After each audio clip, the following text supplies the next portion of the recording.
Très contente de voir le nombre de personnes qui postent des vidéos, qui sont en joie, qui sont en train de jouir la vie avec leurs enfants, qui sont en train de partager le bonheur qu'ils ont en famille. Mais pour vraiment maintenir cette joie profonde, pour ne pas juste paraître, pour vraiment maintenir son corps à la longue, parce qu'il faut se dire la vérité, le processus de vieillissement se met en place. Déjà à partir de 30 ans, tu perds 1 gramme de tes os tous les jours. La seule façon, je dis bien, la seule chose qui va te permettre de maintenir cette masse musculaire, c'est le sport. Hein. C'est de faire des mouvements d'endurance, c'est de faire des mouvements de musculation.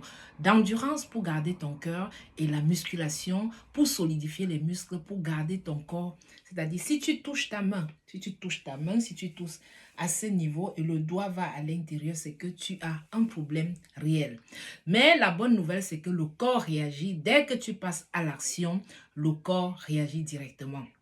Vous voyez des personnes qui ont perdu, par exemple, du poids et il y a un relâchement. C'est-à-dire, généralement, la chair tombe. Hein. On sent qu'on a perdu du poids, la chair tombe et des personnes qui se présentent dans les réseaux sociaux, qui sont très fiers d'avoir perdu le poids, ce qui est d'ailleurs une bonne chose parce qu'on sait que ce n'est pas du tout facile de changer les habitudes, mais généralement, il faut aller doucement. Donc, si vous voyez quelqu'un qui a perdu le poids et que la peau tombe, c'est parce que le processus a été trop rapide. Donc, même quand tu veux perdre du poids, il faut avoir un plan qui te permet d'aller doucement.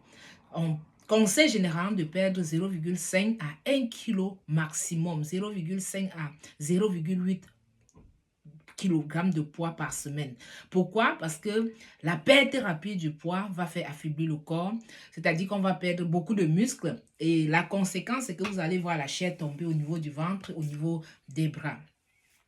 Le deuxième élément que je voulais dire, c'est que on peut bien perdre du poids sans faire le sport, mais la conséquence, comme je l'ai dit tantôt, va être l'affaissement total du corps. Et ça crée aussi d'autres problèmes de santé, ce que ces gens ne vous disent pas.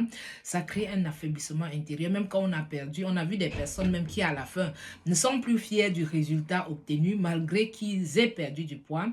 Le résultat obtenu n'est plus parce que le corps va changer.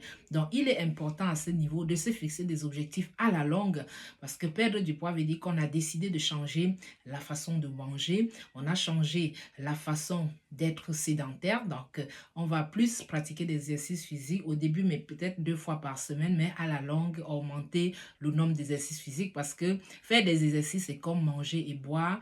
On a besoin de cela pour aider le corps à nous aider à mettre sur pied le processus de transformation, la digestion, l'assimilation, le rejet. Tout ça, le corps a besoin de notre aide.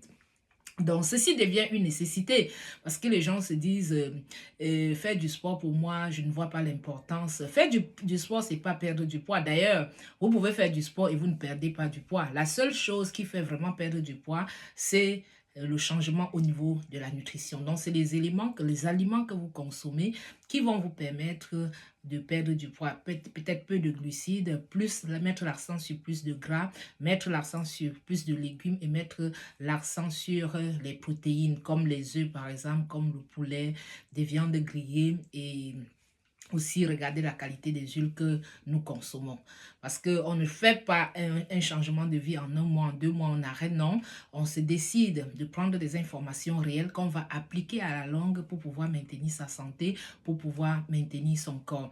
Donc moi, en tant que nutritionniste diététicienne et coach de sport, c'est toujours avec beaucoup de joie que je vois des personnes qui s'engagent parce que pour ne pas montrer le fake d'eux-mêmes, en ligne ou dans les réseaux, mais des personnes qui sont contentes d'avoir le résultat qu'ils ont obtenu à travers leur engagement au quotidien.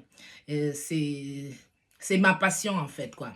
Parce que je dois dire qu'aujourd'hui, avec mon âge, la personne que j'étais il y a 30 ans, c'est aujourd'hui une autre personne, malgré que vieilli de plus de 20 ans, hein, on ressent une autre forme d'énergie. On est aussi fier d'avoir un corps aussi travaillé, aussi solide.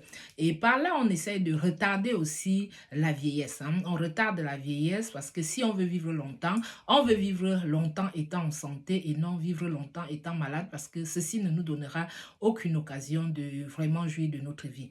Et l'autre conseil que je voudrais ajouter aujourd'hui, Si tu veux voir si tu es en surpoids, si tu es menacé du diabète, parce que le diabète en va entraîner beaucoup d'autres maladies, ou alors le surpoids simplement, tu vas prendre une corde, peu importe, tu vas mesurer ta taille. Dans mon cas, si par exemple tu as 1,70 m, les 1,70 m, tu vas diviser par 2, et le résultat, tu vas passer cette corde autour de ton ventre, c'est-à-dire autour du nombril, comme ça va, c'est-à-dire du derrière est fermé. Donc, si le chiffre que tu vas voir est au-delà de ta taille divisé par 2, c'est que tu as un problème de santé réelle et il faut tout faire pour casser le gras du ventre parce que c'est là où les organes, c'est là où les tissus, c'est là où le métabolisme de fond se produit. Donc, on va voir des sujets qui ont le gros ventre. Le diabète va s'installer. Après, c'est le cancer.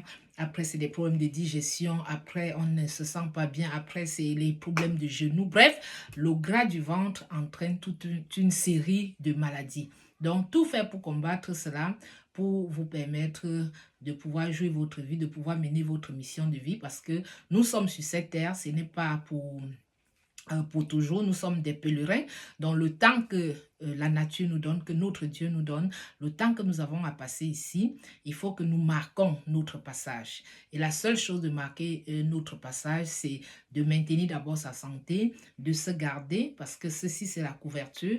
À l'intérieur, tu as l'âme et l'esprit. Donc, pour que cette âme et cet esprit puissent habiter en toi, il faut que la corps puisse être soignée.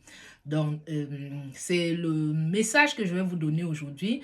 Et comme on sait aussi que le changement n'est pas du tout facile, donc vous avez aujourd'hui beaucoup de choses qui vous donnent des conseils, mais je conseille toujours en tant que nutritionniste de voir un spécialiste qui va vous tenir la main, qui va vous conseiller, qui va vous donner vous conseille comment consommer les produits, comment équilibrer les protéines, les glucides et les lipides pour pouvoir maintenir son corps, perdre du poids, maintenir ce poids sans que le corps ne s'affaisse, c'est-à-dire sans que la chair ne soit relâchée au niveau de votre corps. Donc, du coup, l'exercice physique n'est plus juste un seul hobby, n'est pas parce qu'on n'a rien à faire, non.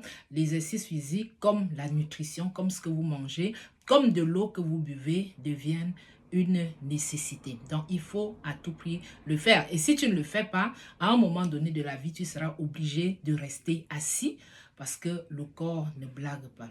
Alors, partage ma page. Si tu as aimé ma vidéo, tu peux me laisser aussi un message. C'est toujours avec beaucoup de bonheur et beaucoup d'engagement parce que je partage avec vous ma passion que je donne ces conseils.